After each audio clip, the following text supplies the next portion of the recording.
Kóstolj. Ez így milyen lett, baszki. Nagyon szar. Bazd meg. Olyan fura, hogy a tojás ilyen savanyikás, nem tudom milyen ízt.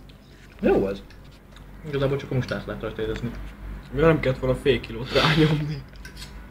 Hát igen, Tomika esz. Na, a paprikát is lehet. Jó ez. Tomika tud főzni, tud enni, még mit tud csinálni, tud inni.